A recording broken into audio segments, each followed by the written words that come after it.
Buen día para todos. El día de hoy vamos a trabajar un ejercicio de destilación en columnas empacadas. Más específicamente el ejercicio 16 de 1 del OneCat tercera edición.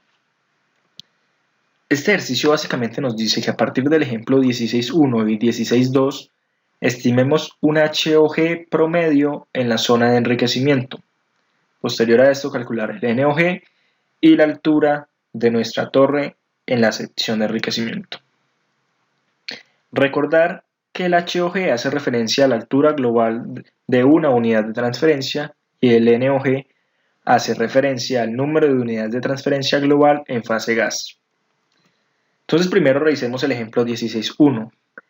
Este ejemplo nos remite al ejemplo 4.3 en el cual se trabaja una torre de destilación de platos, donde nos dan la información suficiente para generar este gráfico, donde contamos con nuestra curva de equilibrio, nuestra línea de agotamiento, nuestra línea de alimentación y nuestra línea de enriquecimiento.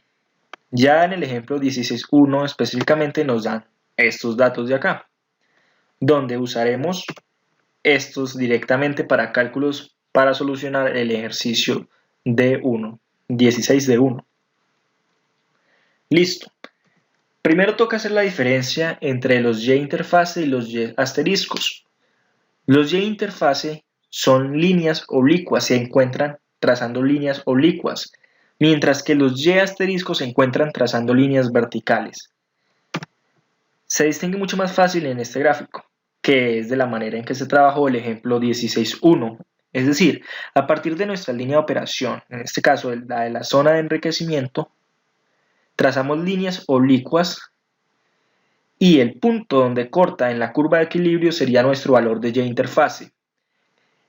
La pendiente que poseen estas líneas, para este caso son constantes, y tiene esta forma, ¿cierto? Se puede hallar ya sea con esta forma de acá, L sobre B por HG sobre HL, o con los coeficientes de transferencia, o de esta otra manera. Ya, en este caso se trabajó de esta forma ya que contamos tanto con el L sobre B, es decir, la pendiente de nuestra línea de enriquecimiento, contamos con el HG y el HL. Entonces ya podemos usar esta pendiente en nuestra ecuación de nuestras líneas rectas, que tiene esta forma. Es decir, para distintos Y, ¿cierto? Que tomemos en nuestra línea de enriquecimiento, vamos a encontrar distintos Y interfase, que como dije, repito, es la parte, es el punto donde corte con nuestra curva de equilibrio. Listo, pero ¿para qué? Esto se hace con la finalidad de obtener esta tabla, es decir, obtener a distintos Y interfase, encontrar la diferencia y sacar el inverso. ¿Por qué? Si observamos la ecuación 3, NG es igual a la integral de Y sobre Y interfase menos Y. Entonces, observando el Y interfase menos y el Y cambian a lo largo pues, de la zona de enriquecimiento. Por lo tanto, debemos encontrar una manera de solucionar esta integral. Entonces, recordando, la definición de integral sería el área bajo la curva de esta función. Entonces, para hacerlo, digamos, por un método gráfico, lo que hacemos es encontrar los valores de la función a distintos Y. Y graficando obtenemos un gráfico de este estilo. Y el área bajo nuestra curva sería la respuesta a esta integral. Entonces hay distintas formas de encontrar esta área bajo la curva. Ahí está el método de Simpson, de los trapecios, entre otros. Entonces una vez encontrado este área, el valor de NG sería 19.6. Ya viendo pues la ecuación 4, que nos da la altura de nuestra torre en la zona de enriquecimiento, observamos pues que esta primera parte de acá hace referencia al HG. Y esta segunda parte, que es la integral, como bien vimos ahora, es equivalente al NG. Por lo tanto, si multiplicamos el valor de HG que nos proporcionó el enunciado por el valor de NG que acabamos de encontrar, obtenemos la altura de nuestra torre en la zona de enriquecimiento, igual a 26.1 pies o 7.95 metros. Ya en el ejemplo 2, básicamente lo que hacen es corregir esos valores de HG y HL que estaban en el enunciado del 16.1, es decir, los del 16.1 no eran del todo correctos. Entonces, en este ejemplo lo que hacen es que los corrigen usando datos experimentales observados para diferentes columnas y correlaciones para propiedades físicas como de viscosidad, densidad, difusividad, entre otras.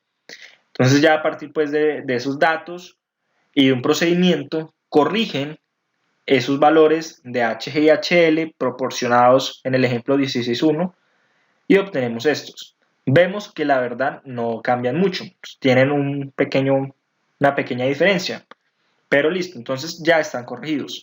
Entonces, volviendo ya al ejercicio de 1 como tal, 16 de 1, ¿qué debemos hacer? Debemos encontrar el valor de H o G promedio en la zona de enriquecimiento usando los datos proporcionados tanto en el 16.1 como en el 16.2, es decir, el HG y el HL corregido. Entonces ya recordar primero que cuando estamos hablando de datos globales, estamos trabajando con Y asterisco, es decir, se encuentra mediante líneas verticales, no con Y interfase, ya que si fuera Y interfaz estaríamos hablando de datos locales. Entonces no serían líneas oblicuas como se trabajó el ejemplo 16.1, sino que serían líneas verticales. Entonces bien, para hallar nuestro H o G promedio, aplicamos la ecuación 6, que es M por L sobre B por HL corregido más HG corregido, donde este M a qué hace referencia, a la pendiente de nuestra curva de equilibrio. ¿Y cómo se halla la pendiente de la curva de equilibrio? Tomando diferentes, bueno, en la zona de enriquecimiento, ¿no? Entonces, tomando diferentes valores y haciendo el delta Y sobre delta X. Entonces, veamos un ejemplo. Entonces, en este punto tenemos una coordenada .3 para X, .57 para Y, y en este otro punto 227 para X, .532 para Y, y ya aplicando la definición de pendiente encontramos este valor, que si observamos es el mismo de acá. Entonces debemos hacer eso para diferentes tramos de la curva de equilibrio en nuestra zona de enriquecimiento para encontrar diferentes pendientes y encontrar diferentes H o G y sacar el promedio, obteniendo un H o G promedio de aproximadamente 2.1. Luego debemos armar esta tabla, que es igual a la que se hizo en el ejemplo 16.1, solamente que acá estamos trabajando con Y asteriscos, es decir, con las líneas con los que se encuentran trazando líneas verticales, como ya les dije, estamos trabajando, vamos a hallar datos globales. ¿De acuerdo? Entonces, lo mismo, a diferentes Y en nuestra línea de enriquecimiento hallamos Y asteriscos. Entonces, por ejemplo, en este punto está .442 para Y en la zona de enriquecimiento, trazamos nuestra línea vertical y el punto donde corta nos da .532 para la curva de equilibrio.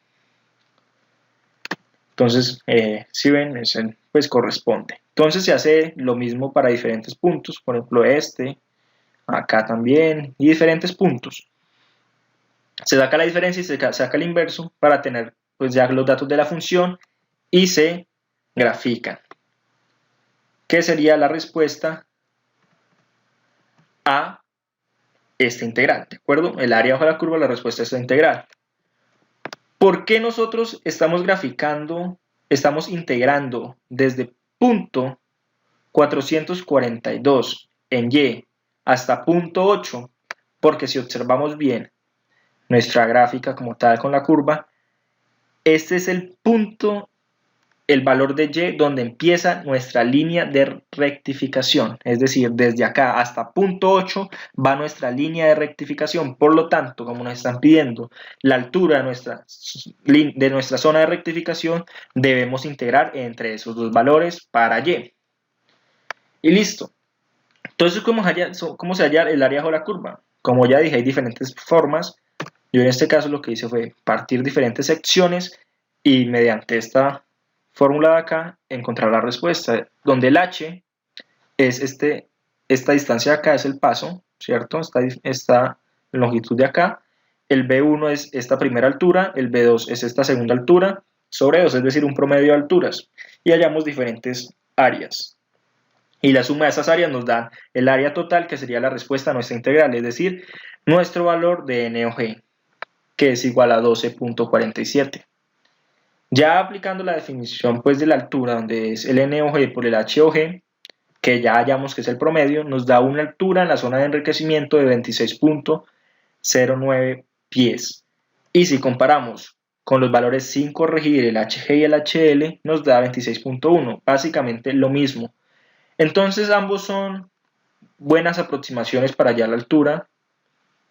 ¿De qué depende si usamos uno u otro? Depende qué nos proporcione el ejercicio o qué nos esté pidiendo el ejercicio.